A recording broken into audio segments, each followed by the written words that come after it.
আসসালামু আলাইকুম রহমতুল্লাহ। কেমন আছেন সবাই? নিশ্চয়ই ভালো আছেন। তো আজকে শুক্রবার ছিল, শুক্রবার দিন তো কম বেশি সবাই বাজার করে।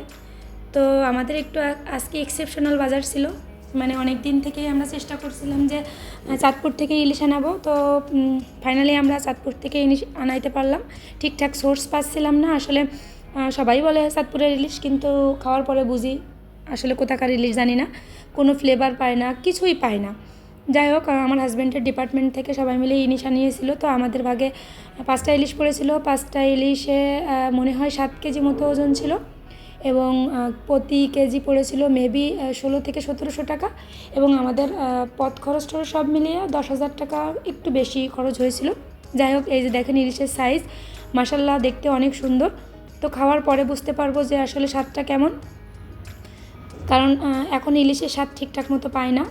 ছোটোবেলায় যখন ইলিশ খেতাম, কিংবা আমাদের বাড়িতে কিংবা পাশের বাড়িতে যখনই ইলিশ আনা হতো, তখন কিন্তু একটা ফ্লেভার ছড়াতো চারিদিকে। তো এখনকার ইলিশে তো ফ্লেভারই পায় না, তো স্বাদ তো দূরে পড়ে থাক। যাই হোক, এই কথাটা যখন আমি আমার কলিগদের বলি, তখন তারা বলে ছোটোবেলার স্বাদ আর এখনকার স্বাদ তো একরকম পাবেন না আপনি। তো আমার নাকি স্বাদ নষ্ট হয়েছে, ইলিশের স্বাদও কি নষ্ট হয়ে গেছে?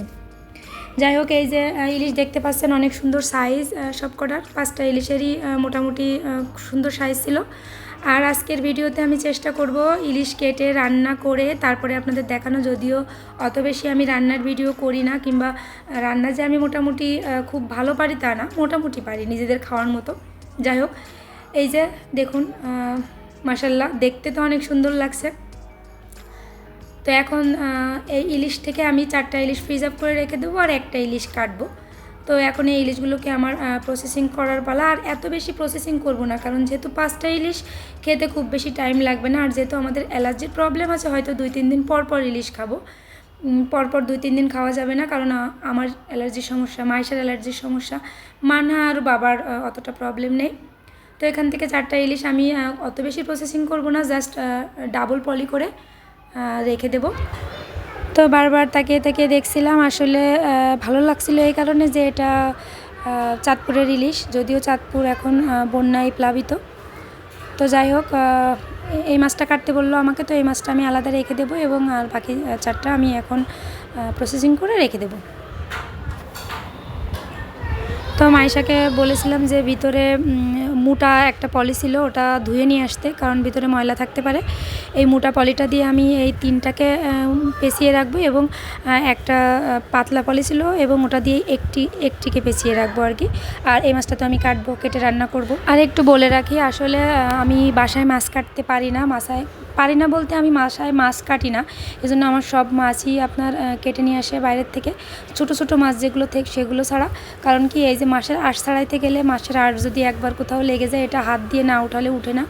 এই জন্য অনেক সাবধানে এই মাছের আঁশগুলো ছাড়াইতে হয়।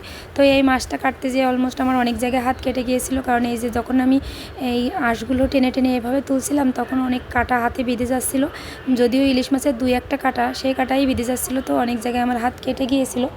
তো যাই হোক, পুরো মাছটা যখন আমি কেটেছিলাম, তখন মাইশা আমার পাশে বসা ছিল। আর এখানে কোথাও মানহাকে দেখতে পাচ্ছেন না, কারণ মানহা দুপুরবেলা তো ঘুমাচ্ছিল, আর একটু তাড়াই ছিল, কারণ রান্না করতে হবে। ওর আব্বু নামাজ পড়েই চলে গিয়েছিল মাছগুলো নিয়ে আসতে, এই জন্য ওনারও খাওয়া হয়নি। আর যেহেতু মাছ নিয়ে আসছে, তখন তো এই মাছ রেখে অন্য তরকারি দিয়ে খেতেও মন লাগবে না, এই জন্য ভাবছি দ্রুত মাছটা রান্না করে ফেলি।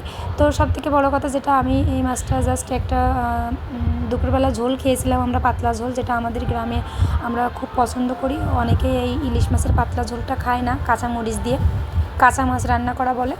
তো সে রান্নাটা আমি আপনাদের দেখাবো না। আমি রাত্রে যে সরিষা ইলিশ রান্না করব, ওটা একটু দেখানোর চেষ্টা করব। তো যেহেতু দুপুরবেলা এত তাড়াহুড়ার মধ্যে রান্না করছি, রান্নার করতে গেলে, ভিডিও করতে গেলে আসলে একটু গুছিয়ে নিতে হয়, ওই গুছানোটা আমার হয়নি। আর এই যে দেখেন ইলিশ মাছের ডিমটা হচ্ছে গিয়ে আমি বের করতে পারতেছিলাম না, অনেক কষ্ট হচ্ছিল। কারণ সত্য কথা বলতে আমি অতটাও মাছ কোটায় পারদর্শী না, যে ইনিয়ে বিনিয়ে মাছ কাটি। মাছ কোটাটা আমার কাছে খুব বেশি ভালোও লাগে না। তো যাই হোক, একটা মোটামুটি সাইজ করলাম। আমরা কিন্তু খুব খাদক না, যে আমরা খুব বেশি মাছ মাংস পছন্দ করি তা না। তবে মাছ মাংস না হলে ভাত খেতে ভালো লাগে না। আমরা মনে করেন 2 পিস মাংস দিয়ে আমরা ভাত খেতে পারি, যে মাছ খেতে হবে তাই জন্য অনেক বেশি খেতে হবে, কিংবা মাংস খেতে হবে দেখে অনেক বেশি খেতে হবে তা না। তবে আমরা মাছ মাংস আমাদের লাগে, কিন্তু পরিমাণে কম হলেও প্রবলেম নেই। তো এই যে মোটামুটি একটা সাইজ করছি, যেটা আসলে খাওয়ার মতো সাইজ। আর মাছটা আমি একদম বড় রাখিনি, মাঝখান থেকে কেটে রাখছি, তার কারণ রান্না করতে গেলে সেটা ভেঙে যায়। তো প্রয়োজনীয় উপকরণগুলো আমি নিয়ে নিয়েছি। আর 5 পিস মাছ নিয়েছিলাম আমি, যে আমরা তো বাসায় 4 জন লোক। তো যদি 1 পিস কেউ খেতে চায়, যদিও আমাদের বাসায় ওরকম খাদ্য কেউ নাই, 1 পিস মাছের বেশি 2 পিস মাছ তো কেউ খায় না। আর বলে রাখা ভালো যে মাইশার বাবা তো এক বেলা মাছ খেলে আরেক বেলা খান না। উনি মাছ মাংস খুব বেশি পছন্দ করেন না, অথচ মাছ ছাড়া তরকারি উনি খান না। মানে ইন্টারেস্টিং না, উনি মাছ খাবেন না কিন্তু তরকারিতে মাছ দেওয়া লাগবে, উনি আবার নিরামিষও খাবেন না। তো যাই হোক, রান্নার প্রসেসিংটা আমি বলতেছি না, কারণ আমার থেকে আপনারা খুব বেটার রান্না করতে পারেন। তো উপকৃত হব যে আমি তো আসলে কোথাও থেকে দেখে হয়তো শিখেছি। তো আমার রান্না যদি ভুল হয় আপনারা অবশ্যই ধরিয়ে দেবেন। আমি রান্নাটা দেখাচ্ছি এই কারণে দেখাচ্ছি না যে আমি পারি, আমি এই কারণে দেখাচ্ছি যদি আপনাদের এর থেকে ভালো কোনো রেসিপি জানা থাকে অবশ্যই আমার সাথে শেয়ার করবেন।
ছিল আমার চাঁদপুরের ইলিশ কাটা, ধোয়া এবং রান্না করা। তো যারা এতক্ষণ পর্যন্ত আমার বকবকানি সহ্য করছেন তাদেরকে অসংখ্য ধন্যবাদ।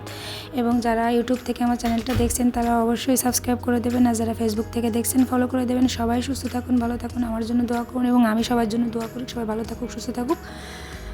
আজকে এই পর্যন্ত। আল্লাহ হাফেজ, টাটা।